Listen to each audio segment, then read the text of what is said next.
नमस्कार। देश की आवाज देखना आप शुरू कर चुके हैं। मैं आपके साथ कमल कौशिक। देश की आवाज में एक कड़वे मुद्दे की हम बात करने जा रहे हैं जो चुनावी मौसम में अक्सर नेताओं की जुबान से निकलता है।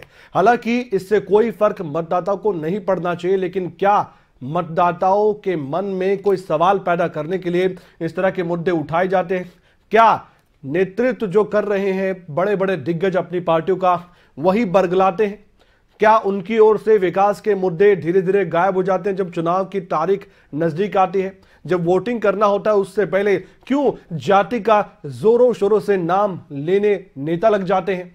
बहुत से सवाल हैं आज देश की आवाज में। आज इस मुद्दे पर बात करना बहुत जरूरी हो जाता है, क्योंकि बार बार इस मुद्दे को लेकर ही चर्चा होती है। दबे पांव सभी चर्चा करते हैं और नेता दबी जुबान से बहुत कुछ कह भी जाते हैं, इशारा करते हैं, लेकिन इस इशारे का मतलब क्या है ये हम आज आपसे रूबरू होकर समझना चाहते हैं। कुछ सवाल हमारे होंगे, उससे पहले हम एक बयान सुनवाते हैं नेताजी का कि उनके बयान से क्या झलकता है। उसके बाद देश की आवाज में कुछ सवाल आपके सामने होंगे, उस पर हम आपकी राय जानेंगे।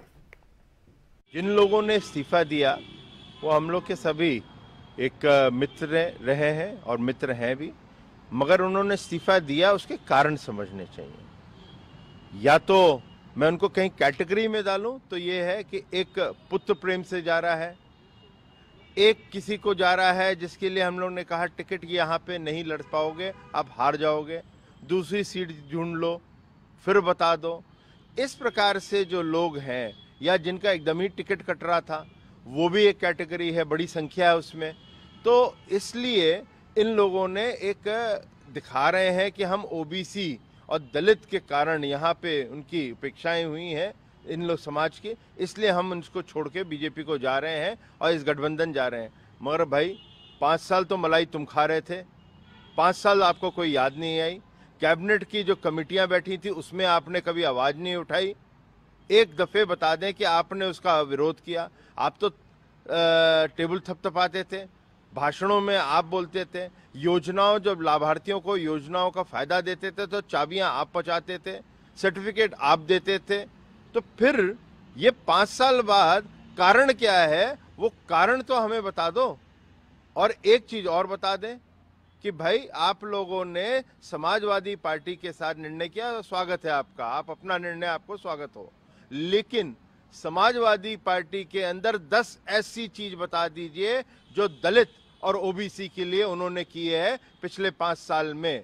यादव और मुस्लिम समाज के अलावा उन्होंने क्या किया उसका व्याख्यान करें 10 चीजों का। जहां पे सच नहीं होता तो उसके पीछे जो झूठ होता है वो सामने आता है और लोग उसको पकड़ते भी हैं और देखते भी हैं। और यही कारण है कि स्क्रिप्ट राइटर उनका सब एक है, और वो जो स्क्रिप्ट राइटर है हमें भी पता है कहाँ बैठे हुए हैं, और ये षड्यंत्र किया जा रहा है। ओबीसी और दलितों को गुमराह करने का प्रयास है, मगर वो होंगे नहीं।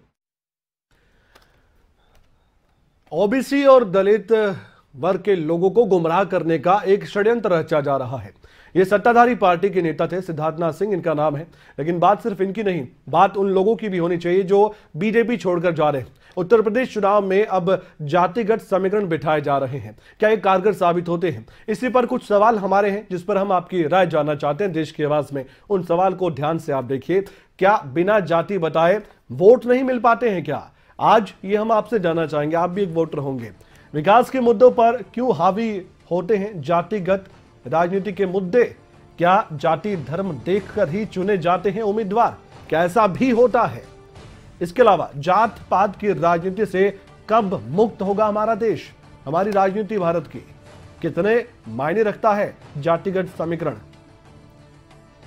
यह भी एक सवाल है। क्या मतदाता को जातिवाद के मुद्दे में उलझाया जाता है?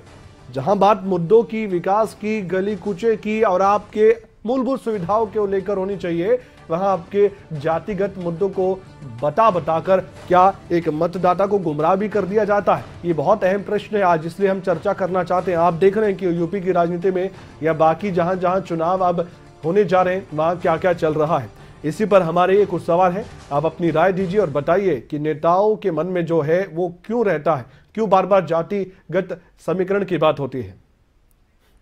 बलदेव सिरसा से पहले दर्शक हमारे साथ फोन लाइन पर जुड़ चुके हैं। बलदेव जी, आपकी राय क्या है? अरे मैं कहना चाहूंगा कि ये सारे वोट के लिए करते हैं, राजनीतिज्ञ और ये जो बड़े अफसर हैं IAS IPS। आप हरियाणा में देखिए का IPS ने अपने DG के ऊपर इल्जाम लगाए। आप ये बताओ, एक वो जब DIG बन रहा है तो उसको जाति पाति कहाँ से आ गई, पर उसने उसका सहारा लेके एक दूसरे के ऊपर किया। अगर उनकी आपसी व्यक्तिगत लड़ाई थी तो उसमें वो जाति पात, ये सारे राजनीतिज्ञ और ये करते हैं सिर्फ वोट के लिए। आप इसको खत्म करना है तो पहले सारे इनमें सर्विसेज में और में सब में ये खत्म करो, और जो करीम है, जो अच्छे हैं बच्चे, उनको लो। एक साइड में तो आप देखो कि एक IAS बन रहा है 20% वाला, एक IAS एक को 90% के बावजूद उसको उसमें नहीं मिलता। ऐसे ही डॉक्टर हैं, डॉक्टरों की जब उसमें होती है एडमिशन, तो एक साइड में तो 40% वाला एडमिशन ले रहा है और दूसरी साइड में 90% वाले को एडमिशन नहीं मिलता। तो ये सारे वोट के चक्कर हैं और कोई नहीं। अगर बलदेव जी शुक्रिया, आप हमारे साथ जुड़े। आपने कहा कि सब वोट का खेल है और वोट लेने के लिए नेता ऐसा करते हैं। रामजी भाई गुजरात से दर्शक हमारे साथ फोन लाइन पर मौजूद है। रामजी भाई जी, आप क्या कहना चाहेंगे आज के इस मुद्दे पर? नमस्कार सर। नमस्कार। नाती जाति का कान नेताओं ने फैलाया, अपना स्वार्थ और अपना फायदा पहले ही नेता देखते हैं जी। अभी देश में धर्म की राजनीति पहले से ज्यादा हुई है। ऐसे नेताओं से जनता को बचना चाहिए, ऐसे नेताओं को वोट नहीं देना चाहिए। आपका धन्यवाद सर। शुक्रिया, आप हमारे साथ जुड़े और आपने अपनी राय को रखा। आपने कहा कि आम लोगों को, वोटर्स को बचना चाहिए ऐसे नेताओं से जो जातिगत समीकरण को साधने की कोशिश करते हैं और ऐसे जुबान से बात करते हैं। प्रेम चेन्नई से हमारे दर्शक जुड़ चुके हैं। प्रेम जी, आपकी राय? नमस्कार सर। नमस्कार। 2014 में जब बीजेपी वालों ने ये बात चलाई थी परिवारवाद, गांधी के परिवारवाद जिनकी रही आता है, तब से उन्होंने वोट की एक राजनीति शुरू करी, एक परिवार को तोड़ने के लिए, परिवार को तोड़ने के लिए। उसके बाद उन्होंने देखा कि परिवार टूटते टूटते टूटते तो टूट गया है, चलिए कोई बात नहीं है, उन्होंने जातिवाद चला दिया। जहाँ पे किसी गरीब के घर में खाना खाना, ये जरिया चलाया। कहीं ये क्या कहते हैं, काशी में मंदिर बनाना, राम मंदिर का मुद्दा उठाया, तो सर वहाँ से जातिवाद उठानी शुरू कर दी इन्होंने। उसके बाद आप देखिए जातिवाद का मतलब क्या है सर? जातिवाद है, ये जातिवाद है। पहले तो इन्होंने बांटे, फिर हिंदू मुसलमान बटाए। तो जातिवाद का ये जो मिनिस्टर कह रहे हैं अभी कि हमारे मिनिस्टर वहाँ पे जाए 10 काम गिना दे समाजवादी पार्टी वाले ने, तो सर एक एक परिवार का एक एक आदमी अभी इनके चेष्टा में है, इसलिए ये सोचते हैं परिवारवाद खत्म हो गया, वो मुद्दा इनका। अब ये धर्म का मुद्दा उठा रहे हैं, धर्म के मुद्दे में राजनीति उठनी है, कभी ये उधर हो जाते हैं, कभी उधर हो जाते हैं। तो देश को तो ये बुला रहे हैं सर, ये सारे के सारे काम किए हुए बीजेपी वालों के। ठीक है, आप बीजेपी पर आरोप लगा रहे हैं कि ये जाति धर्म की बातें उनके नेताओं की ओर से कही जाती है, लेकिन अब जो बीजेपी से अलग हुए हैं उनकी जुबान पर भी बहुत कुछ देखने को मिल रहा है, सुनने को मिल रहा है। RK कालिया साहब अम्बाला से दर्शक हमारे साथ फोन लाइन पर मौजूद हैं। RK कालिया साहब, आप क्या कहना चाहेंगे इस पूरे मामले को लेकर, इस पूरे मसले को लेकर? जो सवाल हम पूछ रहे हैं उस पर राय क्या रखते हैं आप? नमस्कार जी। नमस्कार मेरे अजीज भाई कमल, बात ऐसे है जी कालिया साहब, तारीख की नजरों ने वो दौर भी देखा है जी, लम्हों ने गलती की सदी ने सजा पाई है। देखिए, मैं तो साफ साफ आपको कहना चाहूंगा, मुझे कहना नहीं चाहिए, लेकिन मेरे लिए संविधान आदरणीय माननीय है कि जब से संविधान लिखा गया, मैं तो तब से ही इस बात को लेकर बहुत उसमें क्या कहूं, बड़े सदमे में हूं। ये संविधान लिखा कैसे गया? दलित जी, हरिजन, अरे दलित हरिजन है कौन? मैं ये पूछना चाहता हूँ। हम सब हरिजन है। हरिजन का मतलब है हरि का जन, बिल्कुल उसका जन, प्रभु श्री राम का जन, उसका परमात्मा का जन, हम सब हरिजन अगर देखा जाए तो। लेकिन राजनीति इतनी घटिया हो चुकी है, राजनीति ने इनको वर्गों में बांट दिया, जातों में बांट दिया। हम सब भारतीय हैं। कौन देखिए, दलित बुरा ना मानना, ये क्या मायावती दलित है? दलित है वो, दलित वो है, चाहे वो ब्राह्मण है, चाहे वो बनिया है, जिसकी माँ बहन घर में किसी के झाड़ू पोछा लगाती है, जिसको 2 वक्त खाने की रोटी नहीं मिलती, दलित वो है। तो ये दलित बने बैठे हैं, बताइए। कोई हरिजन बना बैठा है। एक माफ करना भी जिक्र हुआ पहले, अगर मैं ये कहूँ कि मैं हरिजन हूँ, मुझे एक शब्द बोलने जाता, मैं एंकर बन जाऊँ, हाउ इज पॉसिबल? मुझे ड्रेसिंग करनी नहीं आती, अगर मैं ये कहूँ मैं हरिजन हूँ, मेरा बेटा हरिजन है, वो डॉक्टर बन जाए, हाउ इज पॉसिबल? इन्होंने देश को तबाह कर दिया है घटिया वोट बैंक की राजनीति ने। हम सब भारतीय हैं। जी बिल्कुल कालिया साहब, आपने एक बहुत अच्छी बात कही, आपकी निजी राय में आपने बहुत अच्छी बात कही कि जाति पाति छोड़िए, हम सब भारतीय हैं। ये नेता क्यों नहीं कहते कि आप भारतीय हैं, विकास की बात क्यों नहीं करते हैं? आज आप किसी घर पर जाकर खाना खा लेते हैं, 4 साल में आपने कब ऐसा किया, 5 साल में कब आपने ऐसा किया? आज लोग सवाल पूछ रहे हैं। शुक्रिया आर के कालिया साहब, आपने कड़वी बातें जरूर कही हैं, लेकिन चर्चा इसलिए तो हम कर रहे हैं और हमारा ये मंच इसलिए आपके लिए बना हुआ है। जो आपके मन में है कहिए प्लीज। कैप्टन जसपाल साहब हमारे साथ जुड़ चुके हैं। कैप्टन जसपाल जी, आपकी राय क्या है? कमल भाई, अपनी राय ये है कि पहले तो वोट किसी जात पात पर नहीं मिलती, या तो नेशनल पार्टी में मिलती है या कोई लोकल लीडर इतना मजबूत होता है कि उसके नाम से सब जीत कर आते हैं। जी, ये जात पात सिस्टम टूटने वाला नहीं है। आप आ जाइए, आप आजकल की समस्याओं पे कमल जी सर, ये जो चैनल है, चौथा स्तंभ है अखबार जी, ये आज के दिन दरबारी हुए हैं। सिवाय आपके चैनल के कोई चैनल ये नहीं दिखाती कि देश के लोग क्या सोच रहे हैं और उनकी क्या राय है। शुक्रिया ये गिर जाए। अब आप देखिए 2004 से 14 तक जी इटालियन माफिया ने देश को लूटा, कोई नहीं बोला, सबने अपनी आत्माएं बेच दी। और हम तो आर्मी अफसर हैं, एक्टिव पॉलिटिक्स में हिस्सा नहीं लेते, लेकिन झूठ फरेब धोखे से आम आदमी इतना तंग है, क्योंकि कोई भी सिस्टम इतना ही अच्छा है जितना उसको वो करने वाले। जब कोई आदमी, कोई संस्था, सरकार इतनी बड़ी झूठ बोले कि आम आदमी की उससे तब ताकत से बाहर निकल जाए सोचने की कि क्या आदमी इतना भयंकर झूठ भी बोल सकता है, तो बताइए उन आदमियों का क्या कसूर है जिन्होंने वोट डाली। शुक्रिया, बहुत बहुत धन्यवाद कैप्टन जसपाल साहब। आप जैसे जागरूक दर्शक हैं और इसलिए हमारा विश्वास बना भी हुआ है आप पर, आपका हम पर बना हुआ है। बहुत बहुत धन्यवाद, आपने राय रखी है बेबाकी से। हमारे साथ पृथ्वीराज हैं, कुरुक्षेत्र से एक दर्शक फोनलाइन पर मौजूद है, इस मसले पर वो अपनी राय रखना चाहते हैं। पृथ्वीराज जी, कहिए खुलकर। जय भारत जी, जय भारत सर जी। जय भारत, जय भारत, बोलिए, अपनी राय रखिए सर। मतदाताओं की एकता, मतदाताओं की एकता जी, मतदान एकता है महान। वाह, बढ़िया जी, आपके कम शब्दों में बहुत कुछ बातें हैं। पृथ्वीराज जी, आपने जो कही है कि एकता होनी चाहिए, और अगर एकता नहीं है तो फिर उसका फायदा कौन उठाता है ये सब जानते हैं। शुक्रिया, आप अपनी राय रख रहे थे। हमारे साथ कुलदीप हैं, शिमला से दर्शक फोनलाइन पर बने हुए हैं काफी समय से। कुलदीप जी, आपकी राय क्या है? नमस्ते कौशिक साहब। नमस्कार। मैं इसके बारे में ये बोलना चाहूंगा, लोगों को मतदान बड़ी सोच समझ के करना चाहिए और उनको जात पात पे नहीं जाना चाहिए। जाति पाति से जो क्या नाम है, जो लोगों में जो एक भ्रम फैलता और आपस में दुश्मनी पैदा होती है। खासतौर पर लीडर लोग जो इस प्रकार के जो क्या नाम अपनी स्टेटमेंट देते हैं, जिसके कारण जो लोग जो आपस में बंट जाते हैं। अभी हाल ही में जैसे क्या नाम बीजेपी से जो वाले गुरु अभी बड़े बड़े दावे करने जाती है हर पर की मौर्य वोट इस तरह को जाएगा, यादव वोट इस तरह जाएगा, समाजवादी पार्टी वगैरह, इस तरह के इनको भ्रम नहीं फैलाना चाहिए। अगर कोई इस तरह करता है तो उसको सख्त कार्रवाई की जानी चाहिए, क्योंकि हमारे संविधान में कोई ऐसा आर्टिकल नहीं दिया है कि सभी लोग जो बराबर हैं। धन्यवाद जी। शुक्रिया कुलदीप जी, आपने भी अपनी राय रखी। और कल्पना जम्मू से दर्शक हमारे साथ इस समय फोनलाइन पर मौजूद है। कल्पना जी, आज इन सवालों पर आपकी राय क्या है? मैं ये कहना चाहती हूँ, कभी भाषावाद, कभी क्षेत्रवाद और ये मजहब की दीवार, ये हमें बहुत पीछे ले रहे हैं। और जो लीडर्स कहते हैं यहाँ दलितों की सुनवाई नहीं होती, यहाँ बहुत जुल्म हो रहा है, बिल्कुल गलत है। 5 साल तक वो क्या कर रहे थे, क्यों नहीं बोल पाते थे? आज हम बहुत आगे बढ़ चुके हैं।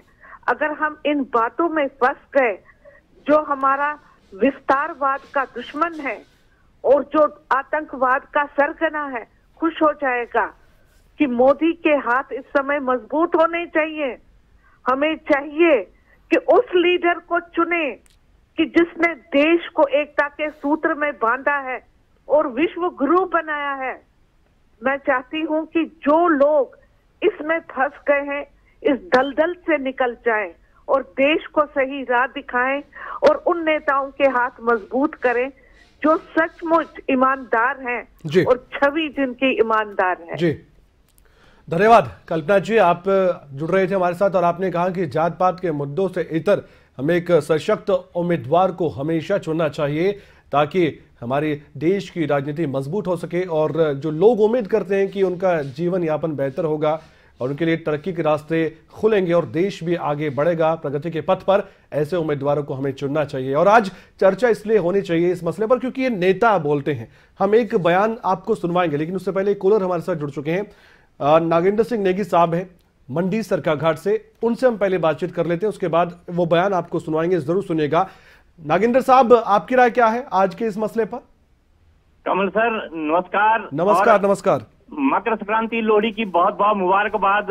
आपको भी शुभकामनाएं सर। ये देश आप जैसे चैनलों की वजह से ही जागरूक है सर, अदरवाइज परिस्थितियां तो ये हैं, राष्ट्रीय पार्टियां तो धर्म और जाति के नाम पर खड़ी हुई, लेकिन अब तो राष्ट्रीय पार्टियों के हुक्मरान भी अपने आप को अपनी ओबीसी या किसी जात से या किसी बहकावे में ला करके लोगों से अपना वोट खींचने की कोशिश कर रहे हैं।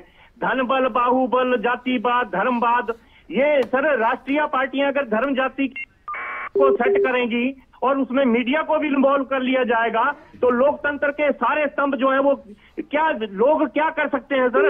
हालत इतनी बद से बदतर हो चुकी है। ये वो मुल्क था जो संविधान के तहत चलता था, ये वो मुल्क था जहां पर कि हम अपनी जान के दुश्मन को भी अपनी जान कहते थे, इसी मिट्टी को तो हिंदुस्तान कहते थे। लेकिन आज परिस्थितियां जो हैं वो साडा कुत्ता कुत्ता तो अड्डा कुत्ता टॉमी, मतलब ये स्थिति बन चुकी है कि अगर मैंने किया तो ठीक, अगर तुमने किया तो गलत। आज ये जो अभी एक उत्तर प्रदेश के जो मंत्री वो उनका खुद का परिवार लाल बहादुर शास्त्री के परिवार से है, कांग्रेस के पेट से पैदा हुई सभी पार्टियां हैं। लेकिन अफसोस इस बात का होता है कि अगर ये सब के सब संविधान के तहत चले तो हम इस देश को हम काफी आगे ले जा सकते हैं। लेकिन जिस तरह से हर रोज नया सोचा उठा करके लोगों का महंगाई, बेरोजगारी, पेट्रोल डीजल और विकास से ध्यान भटका करके लोगों को पथभ्रमित किया जा रहा है, ये इस देश के लिए किसी भी तरह से उचित नहीं है। इसके लिए हमें बिल्कुल जागरूक होना पड़ेगा, बिल्कुल जागरूक होना पड़ेगा। नेगी साहब, और आपने जो बात कही मैं उसमें एक बात ऐड करना चाहता हूं। आप और हम मिलकर जो दूसरे नहीं कर पा रहे हम करेंगे और हम चर्चा भी करेंगे और इस चर्चा को जो सुनने वाले हैं वो सुनेंगे जरूर।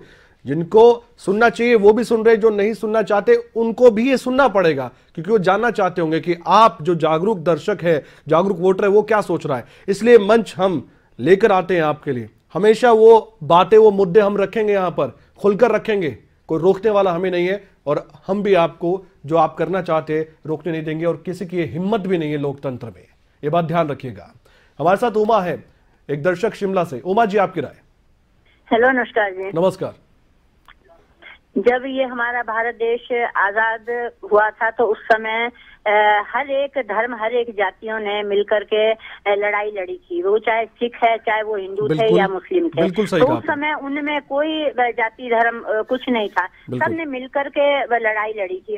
फिर उसके बाद चलो ये जो जातियां हैं वैसे जो हमने तो उसकी ये मनु ने ये बनाई जातियां की जो ऊंचे काम कर सकता है वो ब्राह्मण है, जो क्षत्रिय जो लड़ाई कर सकता है, तो और कुर्म जो जूते बना सकता है, और जो हलधर यादव, ये सब ये ऐसी ऐसी जातियां ये हम ही लोगों ने बनाई थी, हम ही लोगों ने ये सारा बंटवारा किया था। आज हम ही लोग इसमें फंस गए और हम ही लोग ये नहीं चाहते हैं कि जो जिनको हमने छोटे काम दिए थे उनको हम आगे ला सकें या वो आगे आए, वो हमारे बराबरी में बैठ सके। ये तो बहुत बुरी बात है, बहुत शर्म की बात है। नेता लोग अपने फायदे के लिए, अपनी कुर्सी के लिए बेशक ये वोटों का इस्तेमाल कर रहे हैं, लेकिन ये सब गलत है ना। इनको ऐसे नहीं करना चाहिए कि जो ये बिल्कुल इसको बंद, ये तो खत्म होना चाहिए। आपने बहुत गहराई की बात की उमा जी, और ये सुननी चाहिए नेताओं को, और पता उनको तो भी होगा, लेकिन क्यों वो वोटर्स को बार बार भगलाने की कोशिश करते हैं। बस आज ये समय आ गया है कि हमें उनकी बातों में नहीं आना है, क्योंकि जाति धर्म से किसी का भला नहीं होने वाला। विकास की बात कीजिए आप, उसके आधार पर आपको वोट मिलेगा। ये जरूरत क्यों पड़ जाती है कहीं पर आपको जाने की, खाने की, 5 साल में याद आता है, और फिर आप मंच से भी कहते हैं कि हम इतने % हैं, हम इतने % हैं। क्यों जाति धर्म पर लोगों को लड़वाने की भी कोशिश रहती है नेताओं की? ये बहुत अहम सवाल है। हमारे साथ एक और दर्शक जुड़ चुके हैं, शरण कुमार इनका नाम है, हाजीपुर से हैं। शरण जी, आपकी राय क्या है? सर, ये जातिवाद जो है ये देश को पूरी तरह खोखला करते जा रहा है। जी, इस तरह हावी हो गया है जातिवाद, जो उचित काम के लिए कोई प्रोत्साहित नहीं करता। और रह गई बात जातिवाद, जातिवाद पूर्वजों ने इसलिए बनाया था एक दूसरे के सहयोग के लिए, इसलिए नहीं कि हम आपस में बटे हैं। बिल्कुल। और कहिए, और कुछ कहना चाहते हैं शरण जी? और ये जो है जाति के लिए, और हम हिंदुस्तान के लोगों को एक चीज ये फ्री वाला शब्द जो है तो उठ जाना है, कम करके खाने के लिए सर, सबको अपना अपना कम करके खाना है, और कम करके पृथ्वी पर आए हैं, कम करके ही खाएंगे। बिल्कुल बिल्कुल। फ्री वाला शब्द जो है सिलेबस से हट जाना चाहिए। जी जी, शुक्रिया शरण जी, आप जुड़े हमारे साथ, आपने अपनी राय बताई है। इन तमाम सवालों पर हमारे दर्शक बहुत जागरूक है, हम तारीफ करना चाहेंगे जो हमारे साथ जुड़े, उन्होंने बहुत गहराई की बात की है। चाहे वो शुरुआत से हमारे दर्शक जुड़े हों, कैप्टन जसपाल साहब हमारे साथ, कालिया साहब जुड़े, कल्पना जी जुड़ी, सभी दर्शकों का लगभग हम नाम याद रखते हैं क्योंकि रोजाना हमारे साथ कुछ कॉलर जुड़ते भी हैं।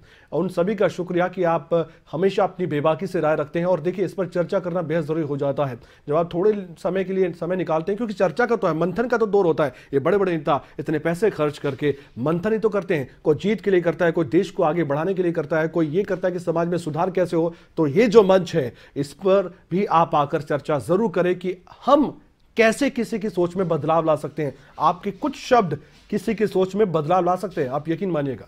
हमारे साथ एक और दर्शक जुड़ चुके हैं, जेपी इनका नाम है। जेपी जी, आपकी राय क्या है? नमस्कार कौशिक जी। नमस्कार। नमस्कार जी। मैं कहना चाहता हूँ ना, आज का आधुनिक भारत है, ये जाति पाति पे नहीं अब विश्वास रखता है। जी जी सर। तो इसलिए हमें सोच समझ के वोट देना चाहिए और इन दल बदलुओं को बाहर करना चाहिए। जी, शुक्रिया जेपी जी, आपने कहा कि दल बदलू नेताओं को बाहर करना चाहिए, सोच समझकर वोट करना चाहिए। एक एक वोट की बहुत बड़ी कीमत होती है, हम बार बार कहते हैं, और इसलिए सही कहा जेपी जी ने, सोच समझकर वोट करना चाहिए। हमारे साथ एक दर्शक जुड़ चुके हैं, आपकी राय क्या है, आप बताइए। जी, मेरी राय यह है सर कि एक तो अनपढ़ आदमियों को टिकट नहीं देना चाहिए, पढ़े लिखे आदमियों को देना चाहिए। जी, और जिन पर कोई केस लगा हुआ हो उसको तो बिल्कुल ही टिकट नहीं देना चाहिए। यानी आपका कहना है कि जो बैकग्राउंड है किसी नेता का, उम्मीदवार का, वो ध्यान से देखना चाहिए एक वोटर को, उसके आधार पर वोट देना चाहिए। शुक्रिया। अभी दर्शक हमारे साथ लगातार जुड़े हुए हैं, एक हम बयान सुनाना चाहते हैं स्वामी प्रसाद मौर्य का। आप जानते हैं बीजेपी को छोड़कर समाजवादी पार्टी का दामन थाम चुके हैं। आज उन्होंने एक बयान दिया, उसके मायने क्या है वो खुद आप समझिए, हम कुछ नहीं कहेंगे, बस आप उसका मतलब समझिएगा वो कहना क्या चाहते हैं। वो बयान आप सुनिए, कुछ दर्शक और जुड़ने वाले होंगे तो उनसे हम जुड़ेंगे और उसके बाद कुछ आपके सामने बातें भी रखेंगे। सुनिए वो बयान। आज सरकार बनावे दलित और पिछड़े, और मलाई खामे वो लोग अगड़े 5% लोग। मैं कहना चाहता हूं, आप कहते हो नारा दे रहे हैं 80 और 20 का,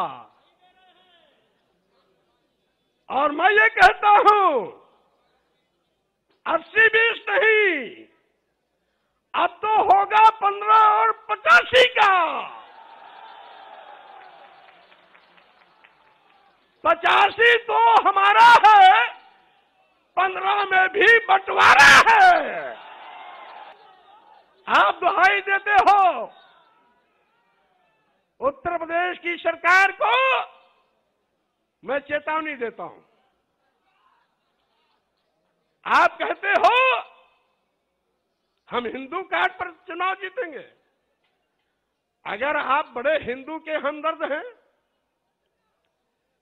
तो अनुसूचित जात, अनुसूचित जनजाति, पिछड़े वर्गों को भारतीय संविधान के अंतर्गत जो अधिकार देकर के आरक्षण की व्यवस्था दी गई, उसको अजगर की तरह निगलने का पाप क्यों किया आपने?